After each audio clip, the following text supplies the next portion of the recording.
tensions continue to grow between Russia and Ukraine, President Biden also set to hold a video call with Russian President Vladimir Putin in just about 2.5 hours, 10 a.m. Eastern time in Washington, a little bit later this morning. Joining us now for more on what we can expect out of that is Tennessee Congressman and member of the House Foreign Affairs Committee, Congressman Tim Burchett. Congressman, good morning. Good to have you back on the show. Great. Thanks for having me, brother. Nice to see you. We're hearing that we might not get a transcript or a readout, as they call it, of this phone call between Joe Biden and Vladimir Putin this morning. What are you expecting out of this phone call? What does Biden need to accomplish this morning? He needs to accomplish a lot. We need to back Russia off, but I don't see it happening, honestly. Putin's in a powerful position. He's the alpha male in the situation. He's the one riding the buffalo in bare chested, and our president's probably driving a Yugo or something. I don't know, but it's an embarrassment, really, of what's going on internationally. We have no respect from no fear from our enemies, and no respect from our friends anymore after the Afghanistan debacle. Right. And you're seeing it with China and everybody else. So I suspect he's going to, I'm sure they'll have Biden's ear telling him what to say, but I really don't expect a whole lot from it. And I'm incredibly disappointed about the transcripts. Of course, that's, they got Trump's transcripts and they misquoted him and they impeached him over a bogus deal. So, exactly. So I suspect that, the people who laid the trap are not going to let us. Well, and it's interesting, your point about stuff. Biden, I think he projects weakness. He's done a lot of pro-Russia things. The Nord Stream pipeline, he didn't do anything. There were no repercussions after that cyber attack last year, or last winter, I should say. But I'm just wondering, today is, the eyes of the world are going to be watching what happens here, especially Xi Jinping in China. We know that Russia and China have gotten cozy over the last 10 months. Should Congress be involved if military action is needed by the Nato or the U.S. at some point, just so we don't get another Afghanistan, another botched situation, this time in Ukraine?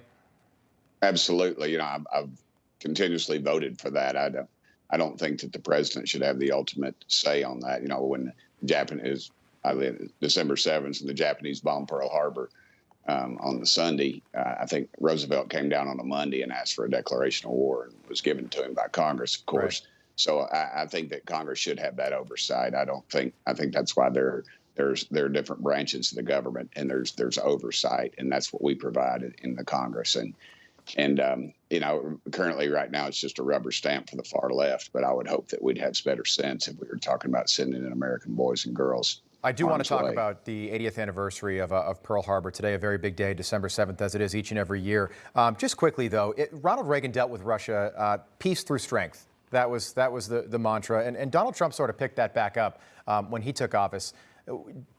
Have we abandoned that? Is that still the right philosophy with dealing with Russia? I think it is the right philosophy, but it's not being followed right now. Again, we go back to Afghanistan. That's what the world looked at, and they looked at us just kowtowing to a group of tribesmen, basically, and just turning over everything to them, and just the most powerful military in the world, just turning over to one of the least powerful in the world. And it was an embarrassment to our military, and it's an embarrassment to our intelligence agencies. And the Democrats are running from that as fast as they can. That's why they keep pushing the January 6th agenda, which nobody is following. And that's why you're going to see Speaker Kevin McCarthy in the next go-round, because that Pelosi's reign will not stand. Yeah, I think there's an egg timer on Nancy Pelosi right now. Who knows? She might announce her retirement. I think she might not be running again in 22. Yeah. Today's the 80th anniversary of the attack on Pearl Harbor. I know this day holds a lot of meaning for you. Your dad served in World War II. I know that you wear his watch from time to time. How do you honor his legacy and remember him on a day like today? Well, there's a couple of pictures there. The one where Dad's wearing the helmet, he's on Okinawa, and that one right there, he's on Peleliu. Those were two of the bloodiest battles in the Pacific, and you hardly hear anybody talk about it. It's an incredible sacrifice they made, and my dad made. He didn't have to go fight. Unlike myself, my father had an incredible high IQ. When he enlisted in the Marine Corps, and they sent him to Georgia Tech to become an officer, and he was afraid he'd miss the war, so he just didn't take his midterm exams out of his love for America and hatred of the Japanese for what they did to us at Pearl Harbor, and also what they did to the Chinese. there's a book out called The Rape of Nanking. I'd suggest people want a real history of what the Japanese were about then, Japanese imperialism. You should read that. And of course, my mama lost a brother fighting the Nazis.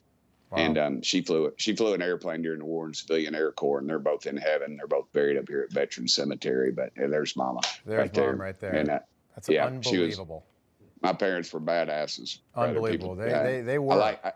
I like Kid Rock. Everybody says he's the American badass, but I say no. I was raised by him. Well, the word my grandfather would use. He was in Okinawa as well, but he'd say your mom was a dish.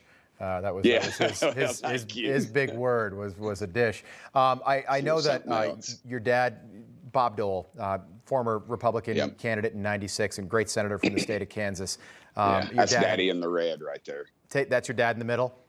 Yeah, in the red, and a couple of his World War II buddies. My buddy Eddie Manis, who runs Prestige Cleaners in town, does the honor air flights and flew all them up, and he still does it. Of course, COVID's kind of taken away from it, but he's also a local state representative in Nashville, but friend of ours. But he sent Daddy up there, and he got to meet Bob Dole, and it was pretty cool. Daddy was that was one of Dad's most memorable things outside of the war and family and none of his kids going to jail, I guess. And service. Well, one technically, but we don't really talk about it. Right. Well, I see they're at the World War II memorial there. Congressman, we appreciate you coming on, sharing your story. It's always good seeing you. Bob Dole, what a loss. What a huge loss. He was literally shot by the Nazis. That's why he held a pen in his right hand like that throughout his life after the war. Greatest generation, brother. No absolutely, question. Absolutely. We live in the most freedom any country's ever had, and we're trying to blow it. And that's what scares me. I'm with you. We know that Bob Dole will lie in state as well. Are you wearing your dad's watch today, by the way, just out of curiosity? I don't want to put you on the spot. I am not. I keep it in the safe. Smart. And now that you mention it, I'm afraid it's going to get banged up. Yeah. It's kind of fragile. And of course. It went through. He wore it on Peleliu, and when he was in some bad combat. And so when I look down at it, I think, I think, man, how easy I've got it. It's not 120 degrees. I'm not smelling dead, rotten bodies. Oh, jeez, yeah. Nobody's trying to kill me. Congressman, we got to leave it there. So good to see you. Thanks so much. I appreciate you telling those stories, too. That means a lot. Thank you. Appreciate what you do. Good to see you. Hey, I'm Rob Finnerty. Thanks for watching. If you enjoyed this video, please join the conversation in the comments below. Don't forget to subscribe, too. Hit the bell icon to be alerted to breaking news. And remember, there's a whole lot more on Newsmax TV, America's fastest growing cable news network. Newsmax TV, we're real news for real people.